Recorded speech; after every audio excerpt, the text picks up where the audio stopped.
இழுத்துக்கிட்டு வந்து நம்ம 2 அடி போடணும். முஸ்லிம்களுடைய கடமை என்னன்னு கேட்டா, ஏண்டா ஒரு பொம்பளைகிட்ட போய் எதுக்கு வம்பு இழுக்க? இதுதான் உனக்கு இந்த மார்க்கம் சொல்லி தருதா?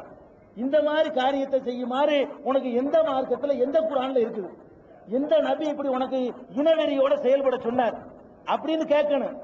ஆனா முஸ்லீம் எல்லா மதத்திலும் இப்படி இருக்கான். முஸ்லீம்ல மட்டும் இல்ல, இந்துவும் அப்படித்தான் இருக்கிறான், முஸ்லீம் அப்படித்தான் இருக்கிறான், கிறிஸ்தவன் அப்படித்தான் இருக்கிறான். அப்படி இருக்க கூடாது. எப்படி நம்ம பார்க்கணும்? என்ன விவகாரம்னு பார்க்கணும். 2 பேர் அடிச்சுக்கிட்டான்னு சொன்னா அந்த விவகாரத்தில் யார் பக்கம் நீதி, யார் பக்கம் நேர்மை? சில நேரத்தில் இந்துக்கு பக்கமே நியாயம் இருக்கலாம், சில நேரத்தில் முஸ்லீம் பக்கம் நியாயம் இருக்கலாம். யார் பக்கம் நியாயம் இருக்குதோ அவர்கள் பக்கம் தான் 2 சமுதாயம் நிக்கணும். இப்ப குழப்பம் வருமா? நபிகள் நாயகம் அவங்கள்ட்ட ஒரு யூதரும் முஸ்லீமும் வழக்கு கொண்டு வர்றாங்க. யூதர் கொண்டு வர்றாரு, என்னுடைய இடத்தை இவர் அபகரித்துக் கொண்டார் அப்படிங்கிறாரு. யூதர் என்ன சொல்றாருன்னு கேட்டா, இல்ல இல்ல ஏன் இடம் தாங்கிறாரு. ஒரு இட விவகாரம். நபிகள் நாயகம் தான் அன்னைக்கு மன்னர், ஆட்சி தலைவர். அவர்கிட்ட வழக்கு வருது. யூதர் வர்றாரு, முஸ்லீம் வர்றாரு. முஸ்லீம்கிட்ட கேட்கிறாங்க, ஏன்பா உன்னுடைய இடம்ங்கிறிய, உன்னிடத்தில் சான்று இருக்கிறதா, ஆதாரம் வச்சுக்கிறியா அப்படின்னு கேட்கிறாரு. இல்ல என் இடம் தான், ஆனா ஆதாரம் கிடையாது அப்படிங்கிறாரு. யூதர்கிட்ட கேட்கிறாரு, ஏன்பா உன் இடம்ங்கிறிய, உன்னிடத்தில் ஏதாவது ஆவணங்கள் இருக்குதா? இல்லங்கிறாரு. 2 பேருமே ஆதாரம் இல்லைங்கிறாங்க. அப்ப நபிகள் நாயகம் என்ன பண்றாங்கன்னு கேட்டா, யூதரை கூப்பிடுறாங்க. பாரு, அவருக்கு சாதகம் பண்றாங்க. 2 பேருக்கும் ஆதாரம் இல்ல. நான் என்ன கடவுளா? யாரு கரெக்டான நிலையில் எனக்கு தெரியுமா? அவர் ஒரு காலத்தில் சொல்ல மாட்டார் நபிகள் நாயகம், எனக்கு தெரியாது. 2 பேர் வழக்கு கொண்டு வர்றீங்க, ஆதாரத்தை கொண்டு வந்தா எது சரின்னு தீர்மானிப்பேன். ஆதாரம் இல்லையா, 2 பேர் பக்கமே எனக்கு தீர்ப்பு சொல்ல முடியாது. அப்ப என்ன செய்யறாங்க நபிகள் நாயகம், யூதரை கூப்பிட்டு, நீ கடவுளை நம்புறியா? ஆமா. கடவுள் மீது சத்தியமாக இது எனக்குத்தான் சொந்தம், நிச்சயமாக இது எனக்குத்தான் சொந்தம், நான் பொய் சொல்லி இருந்தா கடவுளுடைய சாபம் எனக்கே வரட்டும்னு சொல்லுவியா கேட்கிறாங்க. ஓ சொல்லுவேனேங்கிறாரு. இவர் முஸ்லீம் என்ன செய்யறாரு, அல்லாஹ்வுடைய தூதரே இவன் எத்தனை சத்தியம் வேண்டாலும் பண்ணுவான், இவன்கிட்ட போய் கேட்கறீங்களேங்கிறாரு. நபிகள் நாயகம் அதை கேட்கல, நீ சொல்லுப்பாங்கிறாரு. அவர் சொல்றாரு, அல்லாஹ் மீது ஆணையாக, கடவுள் மீது ஆணையாக இது எனக்கு தான், ரெக்கார்டு என்கிட்ட இல்ல, ஆனா எனக்கு உரியதுதான், இதுல நான் போய் சொன்னா எனக்கு எந்த கேடு வேண்டாலும் வரட்டும்ங்கிறாரு. அவருக்கு தீர்ப்பு வழங்கிடுறாங்க நபிகள் நாயகம். இதுல பாருங்க யார் பக்கம் கூடுதலாக தூக்கி நிற்கும் பாத்தீங்களா? இவரை சத்தியம் பண்ண சொல்லியிருக்கலாம், அவரை சத்தியம் பண்ண சொல்றாங்க. 2 பேர்ட்டையும் ஆதாரம் இல்லாத நேரத்தில் அப்படி கொண்டு போய் இருக்கிறாங்க நபிகள் நாயகம் ஒரு சமுதாயத்தை. இது எல்லா சமுதாயத்திலும் வரணும். நம்ம கண்ணுக்கடையில போய் திமுறல குடிச்சு போட்டு 2 பேர் அடிப்பாங்க. இதுக்கு சமுதாயத்துக்குள்ள 10 தலை உருணும். 2 குடிகார பசங்க அடிச்சுக்கிட்டதுக்காக வேண்டி சினிமா தியேட்டர்ல டிக்கெட் எடுக்க போயிருப்பான், அதுல சட்டை கிழிச்சிருப்பானுவோ, நான் முந்திய நீ முந்தியாண்டு. இதுக்கு சமுதாயம் பலியாகணுமா? இதுக்கு சமுதாயத்தில் அடிச்சு சாவணுமா? இதுக்காக ஒரு கலவரம் வரணுமா? 2 பேரும் இதுக்கு உன கட்டி வச்சு ஆளு 2 செருப்படி கூட சரியா வந்துமா இல்லையா? ஏன்டா நீங்க 2 பேரும் சினிமா பார்க்க போனதுக்கு நாங்க 10 பேர் சாவணுமான்னு கேட்கணுமா இல்லையா? அப்ப என்ன விவகாரம் பாத்தீங்கன்னா, பெரிய லட்சியத்துக்கெல்லாம் கலவரம் வந்திருக்காது. நம்ம நாட்டில் வர்ற கலவரங்கள் எல்லாம் சினிமா கொட்டுற கலவரம், கள்ளுக்கடை கலவரம், பொம்பளைய கையை பிடிச்சி இழுத்த கலவரம், அவன் பொண்டாட்டி இவன் கூட்டிட்டு போன கலவரம், இவன் பொண்டாட்டி அவன் கையை பிடிச்ச கலவரம். ஏண்டா இந்த மாதிரி அயோக்கியத்தனங்களுக்காக வேண்டி 2 சமுதாயம் அழிஞ்சு நாசமா போகணுமா? அதுக்கு முஸ்லீமும் தயவு செய்ய இடம் கொடுக்காதீங்க, இந்துக்களும் கொடுக்காதீங்க, கிறிஸ்தவனும் கொடுக்காதீங்க, மதத்துக்கு அப்பாற்பட்டதும் கொடுக்காதீங்க. இது வேணாம். நியாயத்தை பாருங்க, யாரா இருந்தாலும் சரி நியாயத்தை பாருங்க. நல்லிணக்க நிலவும். நம்ம ஆளு, நம்ம இனம், நம்ம இதுன்னு பார்க்க கூடாது.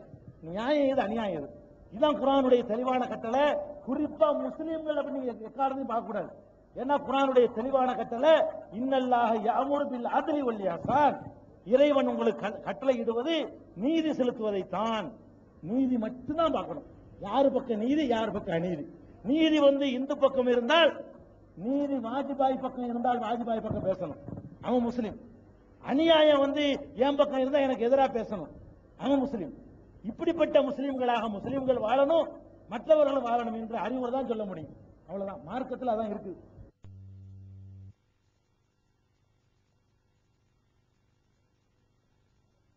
அப்ப கடவுள் என்ன செய்வானா, உனக்கு 1000 ரூபாய் தரணுமா? ஆமா. இவன் 1 வருஷம் தொழுதான்ல, அந்த தொழுகையுடைய நன்மை அவனுக்கு கொடு. நன்மை இழந்துடுறாரு இவர். தொழுகை செய்த நன்மையை அங்க இழந்துடுறாரு. இவனுக்கு 2000 ரூபாய் கொடுக்கணுமா? 2 வருஷம் தொழுகையை கொடு. இவனுக்கு 3000 ரூபாய் கொடுக்கணுமா? 3 வருஷத்து தொழுகையை கொடு. 2 வருஷத்து நோம்ப கொடு. இவர் ஒரு நன்மையும் செய்யாதவராவது நிப்பார். இப்ப இவ்வளவையும் செய்துட்டு கடவுளுக்கு ஒண்ணுமே செய்யாதவராவது நிப்பாராம். அப்புறமும் ஆள்க வருவானா புகார் செஞ்சுட்டு, கடவுளை எனக்கு ஒண்ணு நீதி வழங்கலையேண்டு, என்னடா உனக்கு என்னடா, எனக்கு 5000 ரூபாய் தரணும், ஏதாவது நன்மை மிச்சம் வச்சிருக்கானா, நன்மையே இல்ல, நன்மை இல்லையா, இவன் செஞ்ச பாவம் மட்டும் எழுதி வை. இவன் நன்மை ஒண்ணும் இல்லை. இப்ப இவன் யாருக்கு 10,000 ரூபாய் கொடுக்கணுமோ அவன் செஞ்ச ஒரு 10 பாவத்தை தூக்கி அதனுடைய தண்டனை இவனுக்கு கொடுன்னு சொல்லி இவன் சுமத்தப்படுமா. அப்படி மார்க்க இஸ்லாம். இதுல இருந்துகிட்டு ஒருத்தன் மோசடி பண்றான்டா, எப்படி எந்த அளவுக்கு பேணுதலா இருக்க சொல்லுது நபிகள் நாயகம் சொல்றாங்கன்னு கேட்டா, குளத்துல மீன் கிடைக்குதுங்க, குளத்துல மீன் இருக்குது, இது அப்படியே ஏலம் விடாதீங்கிறாங்க நபிகள் நாயகம். அதாவது மோசடியில எந்த அளவுக்கு மோசடியெல்லாம் தவிர்க்கிறாங்கன்னு பாருங்க. குளத்தில் எவ்வளவு மீன் என்று கிடைப்பது எவனுக்கு தெரியும். குளத்துல உள்ள மீனை வெளியே பிடிச்சு போட்டு நீ விற்கணுமே தவிர, குளத்துல உள்ள மீன் 5000 ரூபாய் வித்தேன்னு சொன்னா 3000 ரூபாய்க்கு மீன் கிடைச்சால் வாங்கினவன் நஷ்டப்படுவான். 10,000 ரூபாய்க்கு மீன் கிடைச்சுன்னு சொன்னா கொடுத்தவன் மன சங்கடப்படுவான். ஆஹா தெரியாம கொடுத்துட்டோமே, நம்ம பிடிச்சி வித்துருக்கலாமே, 10,000 ரூபாய் கிடைச்சிருக்கமே அப்படியுமா.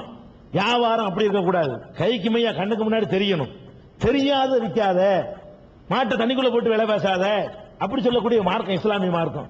இதுல உட்கார்ந்துகிட்டு இப்படி ஐயா குற்றம் சுமத்துற அளவுக்கு நடக்கிறீங்களே, வெட்கப்படுங்க.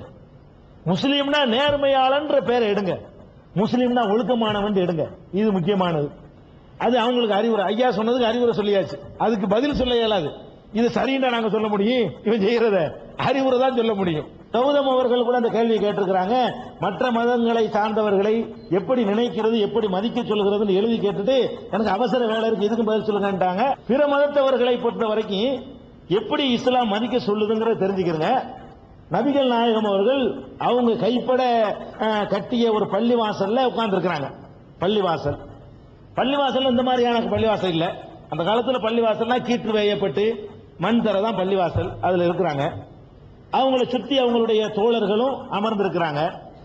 அப்ப ஒருத்தர் வர்றாரு, முஸ்லீம் அல்லாத ஒருத்தர் வந்து அந்த குடிசை மாதிரி இருந்தவன ஒதுக்குப்புறமா இருக்குன்னு உள்ளக்க வந்து சிறுநீர் கழிக்கிறார். பள்ளிவாசல் உள்ளே வந்து சிறுநீர் கழிக்கிறார். இந்த சிறுநீர் கழிக்கிறத பார்த்த உடனே கூட இருந்தவங்க என்ன பண்றாங்கன்னா, கத்துவாங்கல்ல, எல்லாத்தையும் ஒன்று தானே, ரோட்ல ஒருத்தன் கழிச்சா கூட என்ன செய்வோம், அழகா கூப்பிட்டு தம்பி இப்படிலாம் செய்யக்கூடாதுன்னு சொல்ல மாட்டோம், அங்க இருந்து ஒரு சவுண்டை விடுவோம். அந்த மாதிரி ஆட்கால என்ன செய்யறாங்க, சத்தம் போட ஆரம்பிக்கிறாங்க. நபிகள் என்ன சொல்றாங்க, நிறுத்துங்க, சிறுநீர் கழிச்சு முடிக்கிற வரைக்கும் ஒண்ணும் பண்ணாதீங்க, அது ஒரு பெரிய உபாதங்க, அது இடையில நிறுத்துறதுனால பெரிய டேஞ்சர்லாம் ஏற்படும், அது கூட ஏற்படக்கூடாதான். அதாவது இந்த அறிவுரையை கூட பிடிச்சி விரட்டி விட்டுருக்கலாம். அவங்க என்ன சொல்றாங்கன்னா, கொஞ்சம் நிறுத்துங்கிறாங்க. அவர் சிறுநீர் கழிக்கிறார், எல்லாரும் பார்த்துட்டு இருக்காங்க. சிறுநீர் கழித்து முடிந்த உடனே அவர் இங்க கூட்டிட்டு வாங்க, நீங்க ஒண்ணு என்கிட்ட கூட்டிட்டு வாங்க. அவர் பக்கத்தில் உட்கார வச்சு, தம்பி இது நாங்க கடவுளை வழிபடுறதுக்காக இதை வச்சிருக்கிறோம், இதுல இந்த மாதிரி காரியம் இனிமே பண்ணாதீங்க, போயிட்டு வாங்க. இவ்வளவுதாங்க. இதை நீங்க எதை கவனிக்கணும்னா, வழிபாட்டு தலத்துல வந்து சிறுநீர் கழிக்கிறாரு. இந்த சிறுநீர் கழிக்கிறத அந்த நிமிஷமே நிறுத்தி கூட அனுப்பி விட்டுருக்கலாம். எந்த அளவுக்கு நபிகள் நினைக்கிறாங்கன்னா, சிறுநீர் கழிக்கிற ஒருத்தனை இடையில கட் பண்றது இருக்குது, அதுவே ஒரு பெரிய டென்ஷன் அவனுக்கு, அதுவே ஒரு பெரிய உபாதை, அதுவே ஒரு பெரிய கஷ்டமான ஒன்று. அந்த கஷ்டமும் கொடுக்கக்கூடாது என்பதற்காக வேண்டி நபிகள் நாயகம் அவர்கள் இந்த மாதிரி நடந்திருக்கிறாங்க. வாழ்க்கையில் இதுவரை நிறைய சம்பவங்கள். அது எதுக்கு சொல்றேன்னா, நம்ம விளங்காம சில பேர் முட்டாள்தனமா செய்யக்கூடிய காரியத்தினால ஒட்டுமொத்த முஸ்லீம் சமுதாயத்தை தப்பா நினைக்கக்கூடிய நிலைமைக்கு சில பேர் தள்ளிக்கிட்டு இருக்காங்க. அதுக்கு இஸ்லாத்துக்கு உடன்பாடு இல்லை. எல்லா மக்களோடையும் எல்லா மனிதர்களோடையும் அண்ணன் தம்பிகளாக சகோதரத்துவமாகத்தான் இஸ்லாம் வந்து பழக சொல்லுது. இன்னும் சொல்ல போனா, நபிகள் நாயகம் ஆட்சி தலைவருங்க. அவர் இறக்கக்கூடிய நேரத்தில் தன்னுடைய கவச ஆடையை ஒரு யூதரிடத்தில் அடமானம் வச்சாங்கன்னு நான் சொன்னேன். இப்ப இதுல இருந்து என்ன வழங்குறீங்க, ஒரு யூதர் வந்து ஒரு ஆட்சி தலைவர்கிட்ட அடமானம் பெறக்கூடிய அளவுக்கு அந்தஸ்தோட அங்க இருந்திருக்காருன்னு வழங்குதா இல்லையா? அந்த அடமானம் மீட்கப்படாமலே தான் இறந்து போனாங்க நபிகள் நாயகம். தன்னுடைய ஆடையை, கவச ஆடைன்னா போர்க்களத்தில் அணிந்து கொள்ளக்கூடிய ஆடை, இரும்புனால இருக்கும், போர்க்களத்தில் அணிந்து கொள்ளக்கூடிய கவச ஆடை. அந்த ஆடையை வந்து அடமானம் யார்கிட்ட வைக்கிறாங்க, யூதர்கிட்ட வைக்கிறாங்க. இப்ப யூதர் என்பவர் அடமானத்தை பெற்றுக் கொள்ளக்கூடிய அளவுலையும் ஆட்சி தலைவராக இருந்த நபிகள் நாயகம் அவர்கள் அடமானம் கொடுக்கக்கூடிய நிலையில இருந்திருக்கிறாங்க கேட்டா, அந்த மக்கள் எவ்வளவு பாதுகாப்போட கண்ணியத்தோட நபிகள் நாயகமுடைய ஆட்சியில் நடத்தப்பட்டிருக்காங்கன்னு பாருங்க. அப்படித்தான் இஸ்லாம்